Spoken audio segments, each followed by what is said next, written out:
दिल्ली के मुख्यमंत्री अरविंद केजरीवाल जब भी गुजरात जाते हैं तो गुजरात के लोगों के जख्म को हरा कर देते हैं। यही नहीं, वो गुजरात में जब भी राजनीति के अलावा कोई दूसरा काम करते हैं, कोई दूसरी बात करते हैं तो गुजरात के लोगों की भावनाओं को चोट पहुंचाते हैं। अभी हाल ही में जब वो गुजरात के सोमनाथ मंदिर पहुंचे तब भी कुछ ऐसा ही हुआ और इस वीडियो में मैं आपको ये सारी चीजें एक साथ बताऊंगा। साथियों नमस्कार, मैं हरिश्चंद्र बर्णवाल। दिल्ली के मुख्यमंत्री अरविंद केजरीवाल इन दिनों बहुत मेहनत कर रहे हैं। अगर आप सोच रहे हैं दिल्ली में, तो ना, इस गलतफहमी में मत रहिएगा। दिल्ली में मेहनत नहीं कर रहे हैं और पंजाब की तो सोचिएगा ही नहीं, क्योंकि वहां तो चुनाव हो गया।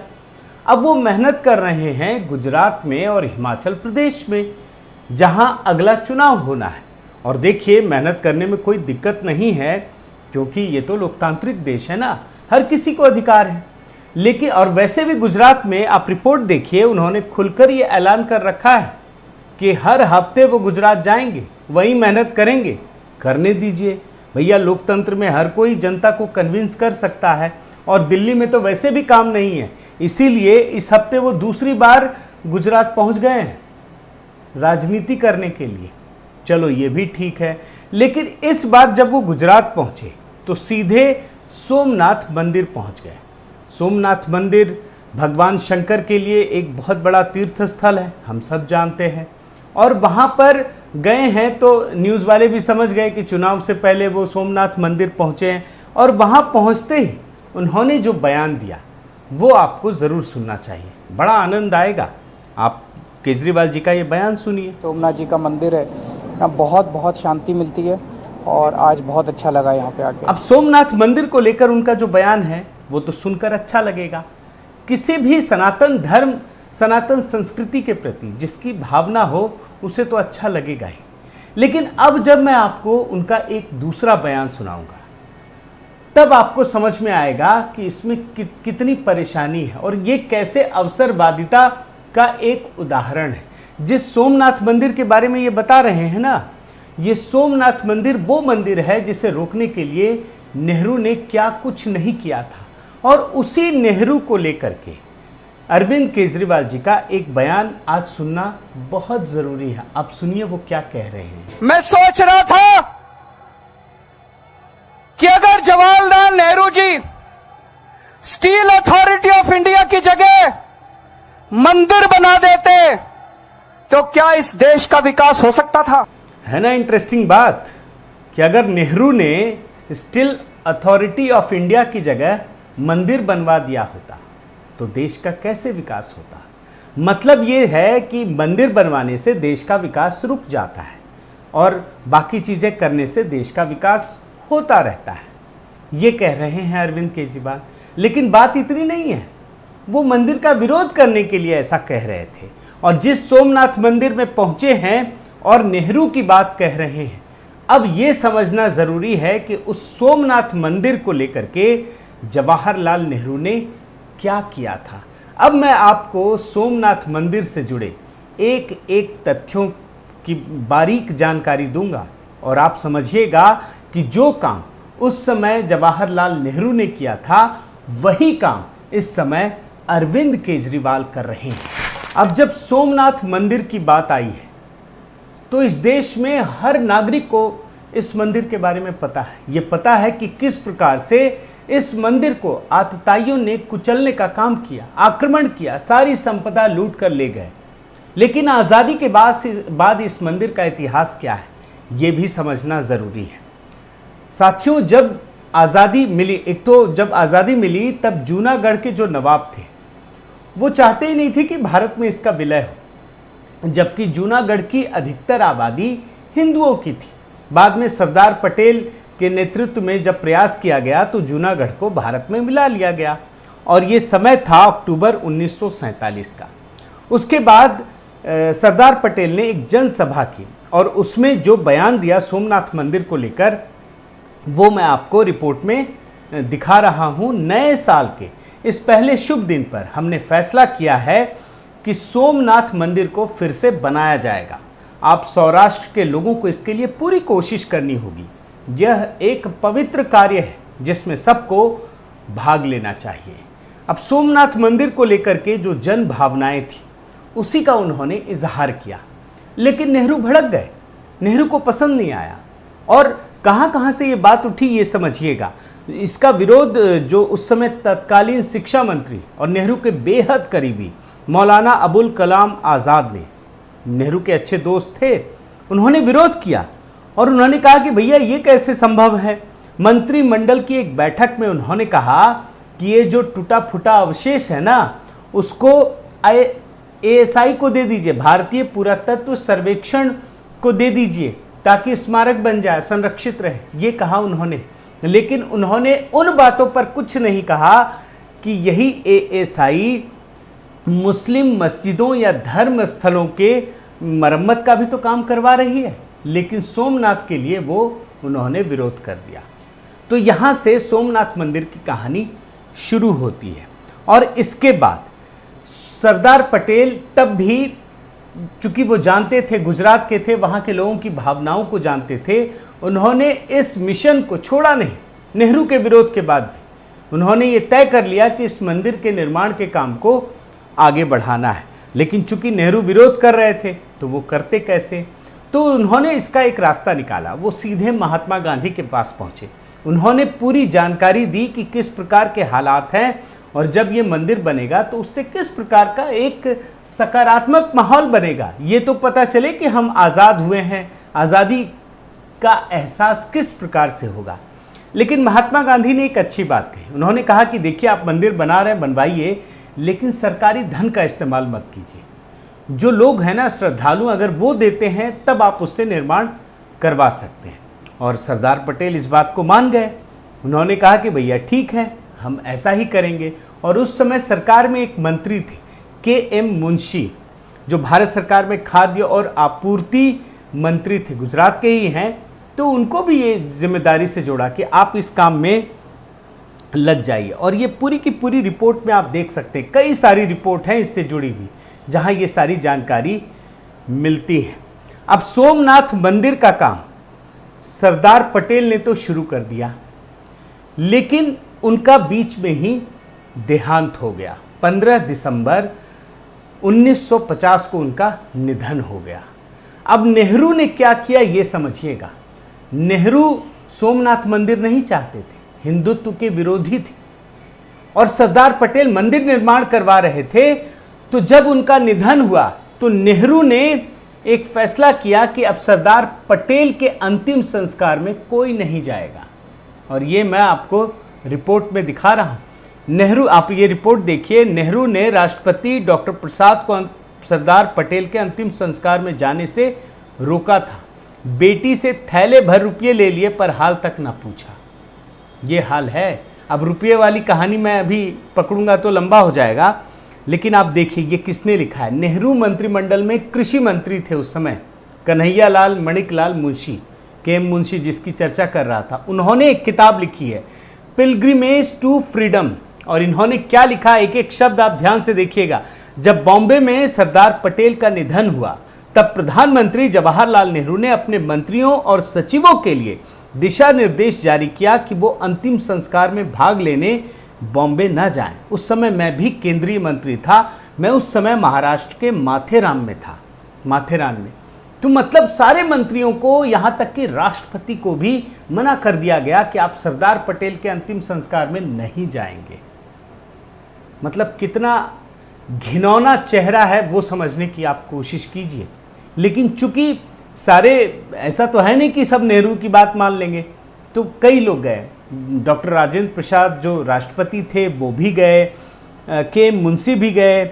इसके अलावा आप देखिए कई सारे नाम यहाँ पर लिखे हुए हैं, गोविंद बल्लभ पंत, चक्रवर्ती राजगोपालाचारी, कई सारे लोग गए। और इस पर भी मैंने 2-3 रिपोर्ट आपको दिखाने की कोशिश की है। अब सरदार का निधन हो गया, सरदार पटेल नहीं रहे। सरदार पटेल ने जिनसे इसकी इजाज़त ली, मतलब राष्ट्रपिता महात्मा गांधी से, वो उनकी भी हत्या हो चुकी थी। अब सोमनाथ मंदिर कैसे बने, इसकी जिम्मेदारी KM मुंशी के कंधों पर आ गई। अब KM मुंशी के कंधों पर जैसे ही आई, नेहरू और उग्र हो गए।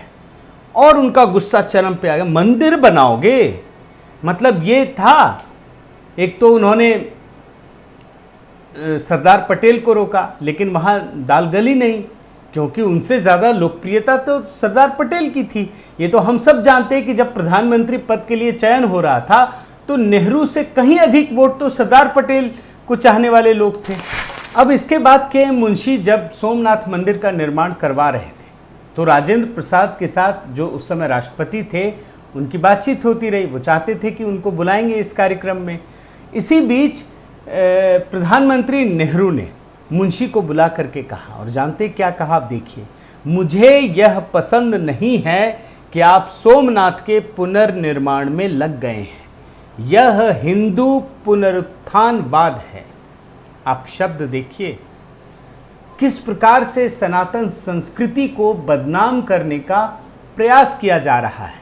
और जब नेहरू ने उनको बुलाकर कहा तो उनको बड़ा बुरा लगा। वो अपमानित महसूस करने लगे। उन्हें लगा कि आज़ाद भारत में भी क्या हम अपने मंदिर का निर्माण नहीं करवा सकते, वो भी बिना सरकारी पैसे के। लेकिन चूंकि जो प्रधानमंत्री हैं उनके मन में तो कुछ और है। वो तो खुद ही लिख चुके हैं कि हिंदू धर्म से उनका जो मोह माया वो खत्म हो चुका था। ये वो नेहरू थे। तो के.एम. मुंशी ने इसके बाद प्रधानमंत्री नेहरू को एक लंबा पत्र भेजा। ये पत्र 24 अप्रैल 1951 को भेजा। और याद रखिए, ये जो पत्र है ना, इसमें बहुत सारी जानकारियां हैं सोमनाथ मंदिर के बारे में, नेहरू के विचारों के बारे में, बाकी लोगों के बारे में। लेकिन मैं आपको संक्षेप में कुछ चीज़ें बताना चाहता हूं। यह पत्र उनकी किताब पिलग्रिमेज टू फ्रीडम में उद्धृत है। और उसमें क्या लिखा आप देखिए, ये बहुत महत्वपूर्ण पंक्तियां हैं। कल आपने हिंदू पुनरुत्थानवाद का जिक्र किया। अपने अतीत में आस्था मुझे वर्तमान में काम करने और भविष्य की ओर देखने की शक्ति देती है। मेरे लिए स्वतंत्रता का कोई मूल्य नहीं है अगर यह हमें भगवत गीता से वंचित करती है या लाखों लोगों को उस आस्था से डिगाती है जिससे वे हमारे मंदिरों की ओर देखते हैं, और इस तरह यह हमारे जीवन के रंगों को नष्ट करती है। मुझे सोमनाथ मंदिर के पुनर्निर्माण के अपने सपने को साकार करने का अवसर प्रदान किया गया है। आप उनकी भाषा देखिएगा। यह मुझमें यह भाव जगाता है, मुझे आश्वस्त करता है कि इस मंदिर को एक बार फिर हमारे जीवन में महत्वपूर्ण स्थान मिल गया तो इससे हमारी जनता में धर्म की पवित्रतर अवधारणा पैदा होगी और हमारी शक्ति की ज़्यादा जीवंत चेतना पैदा होगी, जो कि स्वतंत्रता और उसकी परीक्षा के इन दिनों के लिए काफ़ी महत्व रखती है। ये के.एम. मुंशी ने लिखा था। इसमें ये सिर्फ पत्र नहीं है, ये सनातन संस्कृति की एक प्रगाढ़ सोच है। उस संस्कृति के प्रति हमारी दृढ़ निश्चय को दर्शाने वाला है ये, कि हमारे विचार कितने महान रहे हैं। ये ऐसा नहीं कि दो टुकड़ों को जोड़ दिया, मंदिर बना दिया और एक विवाद पैदा कर दिया, ऐसा नहीं है। उस आस्था की चर्चा कर रहे हैं के.एम. मुंशी। खैर, मंदिर का निर्माण भी शुरू हो गया। अब उसके बाद उन्होंने राजेंद्र प्रसाद, जो राष्ट्रपति थे, पहले राष्ट्रपति, उनको कहा कि आप उद्घाटन के लिए आइए। तो डॉक्टर राजेंद्र प्रसाद ने तुरंत हामी भर दी। उन्होंने कहा कि ठीक है, हम आएंगे। लेकिन जैसे ही नेहरू को पता चला, फिर वो भड़क गए। वो मतलब आप समझिए, सोमनाथ मंदिर के निर्माण को रोकने के लिए उन्होंने क्या क्या नहीं किया, ये आपको समझने की ज़रूरत है। आप देखिए, कई सारी रिपोर्ट है। इसमें नेहरू क्या कहते हैं, नेहरू का मानना था कि उनके विचार भारत के खिलाफ थे, जिसमें राज्य और धर्म को अलग रखा जाता है। मतलब राज्य और धर्म को मिक्स नहीं करना है। और इसी बात पर जब राजेंद्र प्रसाद सोमनाथ मंदिर गए, उद्घाटन में शामिल हुए, तो उन्होंने क्या कहा था आप देखिए, मंदिर का पुनर्निर्माण करना पुराने घावों को कुरेदने के लिए नहीं, बल्कि प्रत्येक जाति और समुदाय को अधिक स्वतंत्रता प्राप्त करने में मदद करना था। अब मैं आपको इस तरह की कई रिपोर्ट्स दिखा रहा हूं। आप देखिए, एक दो रिपोर्ट नहीं है, कई सारी रिपोर्ट्स है। जब मैंने पढ़ना शुरू किया तो पता चला कि किस प्रकार से नेहरू ने देश के पहले राष्ट्रपति राजेंद्र प्रसाद को रोकने की कोशिश की और बोला कि आप कैसे शामिल हो जाएंगे, आप जा ही नहीं सकते हैं, और मंदिर कैसे निर्माण हो जाएगा।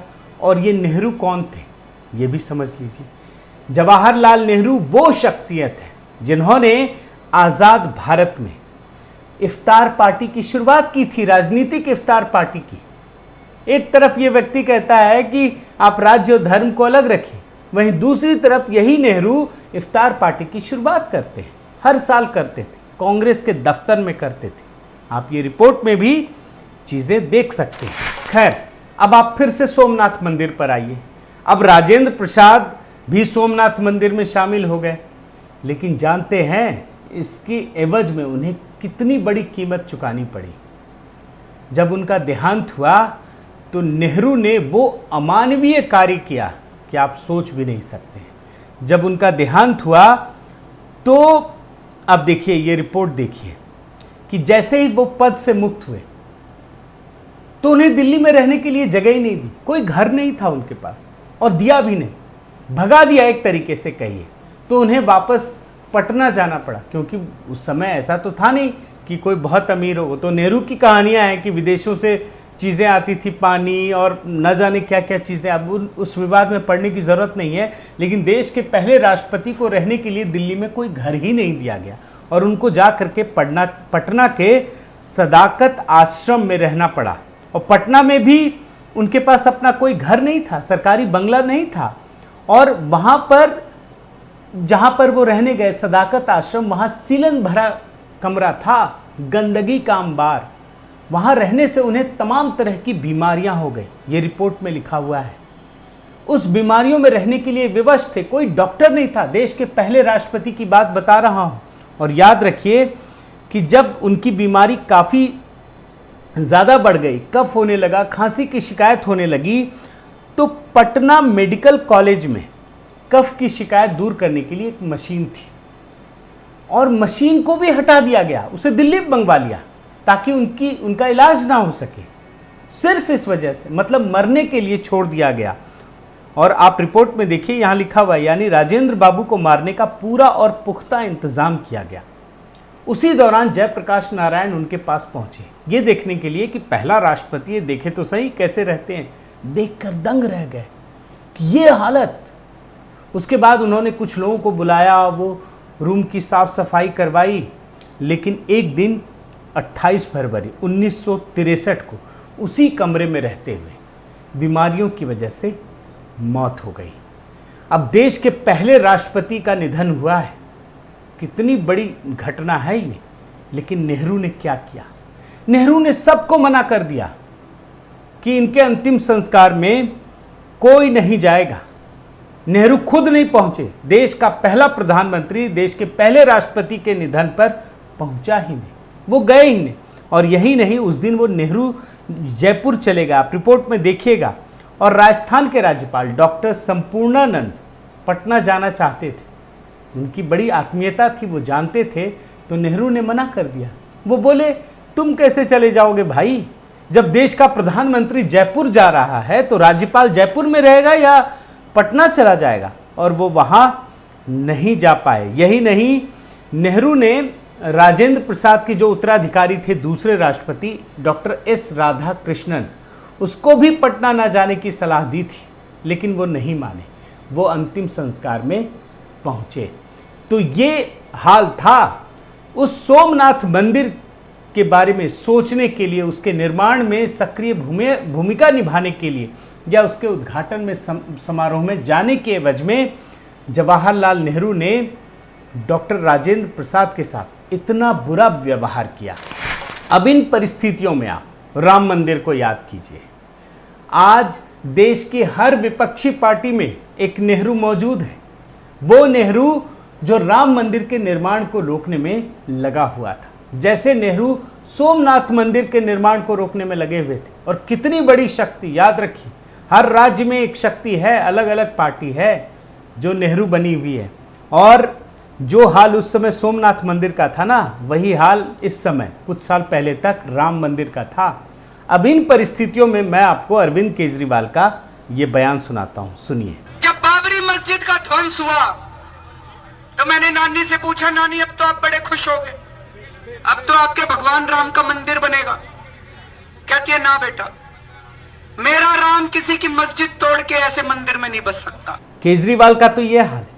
उनके डिप्टी मनीष सिसोदिया, उन्होंने भी हर संभव कोशिश की कि किसी भी प्रकार से राम मंदिर बन ना पाए, और इसीलिए उन्होंने लोगों को भ्रमित करने का काम किया। आप जरा देखिए। मेरा स्टैंड है कि राम मंदिर और मस्जिद दोनों वालों से पूछ लो, और अगर दोनों की सहमति हो तो वहाँ एक अच्छी यूनिवर्सिटी बनवा। केजरीवाल की शह पर मनीष सिसोदिया ने कोई कोर कसर नहीं छोड़ी, सिर्फ इसलिए कि राम मंदिर का निर्माण ना हो सके। एक छोटा बयान ये भी सुन लीजिए। राम मंदिर बनाने से राम राज्य नहीं आएगा। और राम मंदिर का निर्माण रोकने के लिए जो संजय सिंह है, केजरीवाल के ये भी बेहद करीबी नेता हैं, ये तो मुलायम सिंह यादव ही बन गए। जरा उनका ये बयान सुनिए।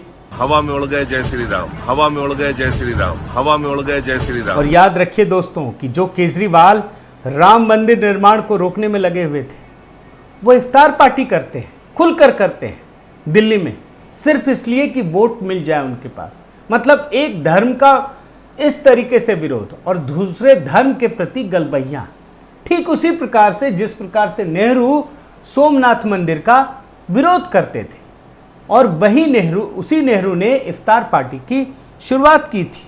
आप ये चीज़ें देख सकते हैं। अब इन परिस्थितियों में एक बार फिर से मैं अरविंद केजरीवाल का एक पुराना बयान नेहरू को लेकर के सुनाना चाहता हूं, ताकि पूरी कहानी आपके सामने साफ हो सके। आप केजरीवाल जी का ये बयान सुन लीजिए। मैं सोच रहा था कि अगर Jawaharlal Nehru ji steel authority of India की जगह मंदिर बना देते तो क्या इस देश का विकास हो सकता था। और मंदिर का विरोध करने वाले केजरीवाल जी इस समय जब सोमनाथ मंदिर पहुंचे तो गिरगिट की तरह रंग बदल लिया। चुनाव है, वो जानते हैं कि लोगों को भ्रमित करने का समय आ गया है, तो अब वो इस प्रकार की बातें कह रहे हैं। सोमनाथ जी का मंदिर है, यहाँ बहुत शांति मिलती है और आज बहुत अच्छा लगा यहाँ पे आके। साथियों, इतिहास में बहुत कम व्यक्तित्व ऐसा होता है जो अपने नाम के साथ कई प्रकार के अर्थ समेट लेता है। अरविंद केजरीवाल एक समय तो एक बहुत बड़ी उम्मीद बनकर आए थे, लेकिन आज जब इनका नाम सामने आता है तो यकीन मानिए मन में धोखा, फरेब, यू टर्न, झूठ, लालच, मतलब तमाम तरह की उपमाएं सामने आने लगती हैं। और इसी बात को देश की आम जनता को बड़े ध्यान से समझने की ज़रूरत है। बहुत बहुत धन्यवाद। आपसे गुजारिश है कि आप मेरे इस चैनल को ज़रूर सब्सक्राइब कीजिए, लाइक कीजिए, शेयर कीजिए, कमेंट कीजिए और इस बेल आइकन को प्रेस करना मत भूलिएगा। नमस्कार।